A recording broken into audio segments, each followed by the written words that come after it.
Assalomu alaykum, yaxshimisizlar, so'zingizlar, charchaysizlarmi? Bitta holatga ko'zim tushib qoldi, kecha nazariyaga bordim. Xo'p, nazariya bo'lsa yetmasdan, ya'ni o'ng qo'lda gul sotadigan joy ochildi yangi. Olnut hayitlarda qo'ylar sotilardi. Bir g'alati musorxona, pichxona o'ta ko'proq ketganda.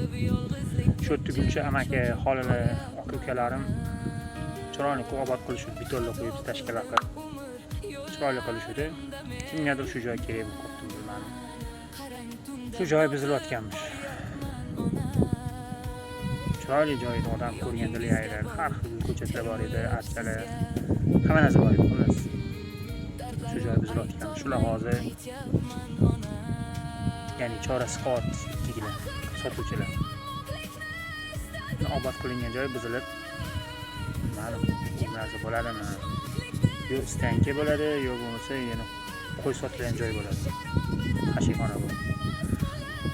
O'shanga nazariy mus yetmasdan o'ng qo'ldagi joyi tushayotganlar shunda rasmga olinglar. Buzilib bo'lgandan keyin holatini ko'radilar.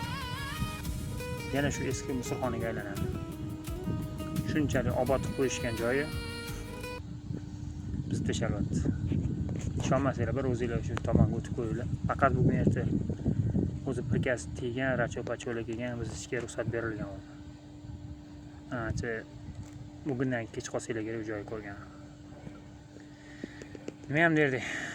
Shu joyga ko'z tikkanlarga Alloh insof bersin. Joy siqayotganlar, tadbirkorlar, sotuvchilarga Alloh sabr berib, bundan ham zo'r joylarni ochib, hozir gullatib yashnatish Alloh nasib qilsin.